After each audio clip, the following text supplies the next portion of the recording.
O programa Linha Verdade, há 2 anos atrás, ainda na outra emissora, realizou uma reportagem a respeito de um caso que mexeu com a população criciumense. Foi um caso em que um pai de santo estava envolvido diretamente, e isso é o que chama atenção no caso, né? E lá na frente do seu terreiro, né, acabou acontecendo um homicídio. Este homicídio em que a vítima foi morta a pauladas há cerca de 2 anos atrás. Estou aqui com o doutor Alessandro Damiani porque a sentença saiu na tarde de hoje. Doutor Alessandro, uma sentença, o senhor como advogado deste homem, né, do pai de santo, até se o senhor puder me dizer o nome dele que eu não me recordo agora de cabeça, é uma sentença que foi positiva, ele acaba respondendo em liberdade como já estava. O Edivaldo havia sido acusado pela prática de homicídio com 2 qualificadoras, o recurso que impossibilitasse a defesa da vítima e o meio insidioso ou cruel, cuja pena, caso condenados, poderia chegar a 30 anos de reclusão, regime fechado, crime hediondo. Acabou sendo reconhecida a participação de menor importância do réu Edivaldo num homicídio simples, ficou uma pena de 4 anos em regime aberto. Então, na medida do possível, diante da possibilidade de pena, foi uma sentença bem vantajosa, bem... Mas foi um caso de destaque, né, doutor? Na ocasião, relembre pra gente um pouquinho esse caso, né? O senhor que tem mais até conhecimento do que a gente, foi um cidadão que foi morto a pauladas. O Cláudio, a vítima, era um cidadão bem complicado, até foi batido na sessão do Tribunal do Júri a vida do Cláudio, né? Ele tinha em torno de 30 boletins de ocorrência registrados contra ele e perturbava a cidade inteira. Foi morto realmente a pauladas, mas antes de ser morto a pauladas, ele acabou ferindo o Edivaldo e ferindo outro dos acusados. Então, uma das teses sustentadas pela defesa foi a legítima defesa. E isso aqui surtiu esse efeito positivo? Não foi reconhecida a legítima defesa, mas foi reconhecido o excesso nessa legítima defesa. Culminou na condenação numa pena irrisória. Pois não, doutor. E este caso, inclusive, teve uma situação que aconteceu, né? Ele é seu cliente, o senhor pode me dizer, que apareceu aí uns artigos aí de macumbaria no fórum e o pessoal até suspeitou, porque era um júri que estava se aproximando. O que seu cliente diz a respeito disso? Foi ele, doutor, que botou essa macumba aí? Não sei, nada como perguntar pra ele, né? Eu não vi. Mas segundo ele? Segundo ele, não foi. Não foi ele? Não. Tá certo. Acompanhe então o momento da sentença. O júri, o famoso júri do Pai de Santo, terminou aqui na cidade de Criciúma. Foi na tarde de hoje. Havia uma expectativa de que pudesse durar muito mais tempo, né? De que pudesse levar aí até mais de um dia para que ele fosse concluído, mas isso não aconteceu. Isso não aconteceu, abriram mão de algumas testemunhas, né? Da acusação, de defesa, acabaram os advogados abrindo mão e a sentença se acompanha a partir de agora o doutor Marlon, o mesmo que acabou dando a sentença do júri popular do caso Keniper. Se acompanha agora então o momento exato desta sentença. Terminou mais uma situação em que o Linha Verdade faz o começo, que foi o momento, e o final da ocorrência. Sessão do Tribunal do Júri, realizado nesta data, o Conselho de Sentença decidiu condenar Maicon Thiago como violador do artigo 121 do Código Penal, condenar Edivaldo Luiz Quaker Cardoso como infrator do artigo 121, combinado com o artigo 29, parágrafo 1º, ambos do Código Penal, e absolver o réu Saulo César da Silva da imputação que lhe foi formulada. Atendendo à vontade do Conselho, eu passo a aplicação da pena. Primeiramente, com relação ao réu Maicon, a culpabilidade é manifesta. Havia consciência do ilícito, sendo totalmente reprovável a conduta, afinal poderia ter evitado o fato. Não há registro de fato que possa ser considerado como antecedente criminal, não constam nos autos subsídios suficientes que permitam apurar a conduta social do réu. Igualmente, quanto à personalidade do réu, não há subsídios suficientes que permitem avaliá-la. O crime foi cometido em razão de desentendimentos e as consequências e as circunstâncias do crime são comuns. A vítima teve participação no evento. Em razão dessas circunstâncias, eu fixo a pena em 6 anos de reclusão. Na segunda fase da dosimetria, não há circunstância agravante e também não há atenuante.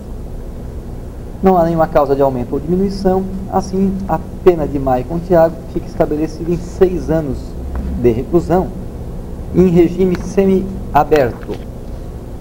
Com relação ao réu Edivaldo, A culpabilidade também é manifesta, também não há registro de antecedentes criminais, não há nada que indique uma conduta social desfavorável, a personalidade do réu parece tranquila, o crime foi motivado realmente por desentendimentos e as consequências e as circunstâncias são comuns, também com a participação da vítima no evento, no resultado. Toda circunstância, a pena fica fixada também em 6 anos de reclusão. Na segunda fase, não existe circunstância agravante, nem há atenuante, não havendo nenhum decréscimo. Por fim, na última fase de fixação da pena, com relação ao réu Edivaldo, há uma causa de diminuição, uma vez que o corpo de sentença reconheceu que a participação foi de menor importância, e assim a pena fica diminuída em 2 anos, para ser quantificada em 4 anos de reclusão, todavia em regime aberto. Por fim, passo ao dispositivo da sentença. Para julgar parcialmente procedente o pedido condenatório formulado na denúncia, para condenar o réu Maicon Tiago Nagildo a pena de 6 anos de reclusão em regime semiaberto, pela infração ao artigo 121 caput do Código Penal. Condenar o réu Edivaldo Luiz Cardoso a pena de 4 anos de reclusão em regime aberto, por infração ao artigo 121 do Código Penal brasileiro, e absolver o réu Saulo César da Silva da infração do artigo 121 do Código Penal brasileiro, com amparo no artigo 386.6 do Código de Processo Penal. Concedo ao réu Edivaldo o direito de recorrer em liberdade, uma vez que já se encontra solto. Determina a expedição de alvará de soltura para o réu Saulo, uma vez que foi absolvido. E também concedo ao réu Maicon o direito de recorrer em liberdade, uma vez que já está preso há mais de um ano, quase 1 ano e 5 meses. A instrução já está encerrada, o processo já foi julgado, não há risco para a instrução, não há risco para a ordem pública com a soltura do réu, e para a aplicação da lei penal também não há nenhum risco, uma vez que com o tempo de pena que já cumpriu, está apto para ingressar no regime aberto, não havendo razão alguma para a fuga. Determina a expedição dos alvarás de soltura se por outro motivo não estiverem presos. Sem custas, publicada a sentença nessa sessão, intimados os presentes, determina que seja registrada.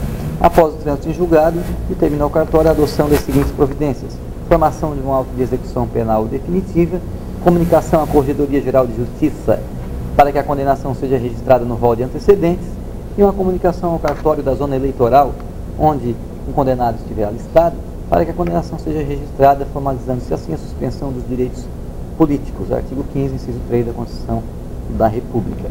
Publicada, registrada e intimada, então eu declaro encerrada a sessão. E com o auxílio do Dr. Alessandro Damiani, que é o advogado do Edivaldo, nós vamos conversar agora com o próprio Edivaldo. Edivaldo, na época, né, muita gente te acusou, né? Muita gente apedrejou e agora uma praticamente absolvição. Você pegou 4 anos em regime aberto. Sim. Isso é positivo para você? Como é que você está se sentindo?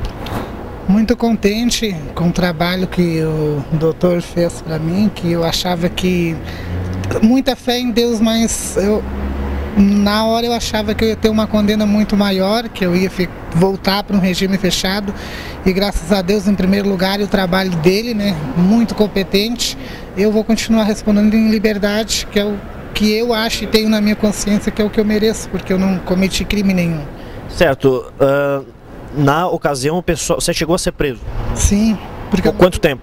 10 meses. 10 meses na prisão. Porque eu não fugi do flagrante, nem sabia que tinha que fugir de flagrante. Uma que eu não cometi aquele crime, eu ia fugir. O porquê? Se eu não matei ninguém, se eu não tinha cometido crime nenhum, eu não tinha o porquê fugir, estava dentro da minha casa, né, na frente do meu portão, não tinha por que eu fugir. Acho que na minha cabeça eu ia ter que só dar um depoimento na delegacia do que tinha ocorrido ali, mas preso jamais eu ia, porque eu não... O que na verdade você tinha a ver com isso tudo aí? O caso, o que você tinha a ver com isso, afinal? Ele tinha problemas comigo porque eu tenho um centro espírita, um terreiro de Umbanda, e ele se invocava com o barulho do tambor, talvez até inveja por ver os meus batuques, as minhas sessões, várias pessoas, filas de carro de ponta a ponta na minha rua, né? Eu não sei o porquê que ele Não consigo, isso eu não sei explicar, o porquê, o motivo dele ia a perseguir como ele me ia perseguir. Porque eu me dou com todo mundo, graças a Deus, no meu bairro, nasci, me criei ali, não tem com quem eu não me dê. Certo, e agora você continua. E aquela situação, hein? Algum tempo atrás, aí, umas semanas atrás, apareceram ali alguns artigos aí, né? Aqui na frente do fórum, um vaso de argila, até umas frutinhas ali, não sei exatamente o que. E o pessoal acabou, algumas pessoas, né? A população em geral, não o pessoal do fórum, acabou achando que poderia ter sido até você que tivesse feito isso, né? Até porque estava se aproximando do júri. Foi você que fez isso? Não, não foi eu, porque eu não, como tem aquele ditado, bom cabrito não berra. O que eu fiz foi pedir para Deus e para os meus orixás que me defendesse, mas no espiritual. Não precisa estar mostrando coisas. Mas os outros batuqueiros fazem, né? Tem quantos outros presos, tem quantas outras famílias procurando, pedindo coisas. E o seu te ajudou? Os seus orixás te ajudaram? Graças a Deus, em primeiro lugar a Deus, e os meus orixás me ajudaram. Tive um resultado excelente.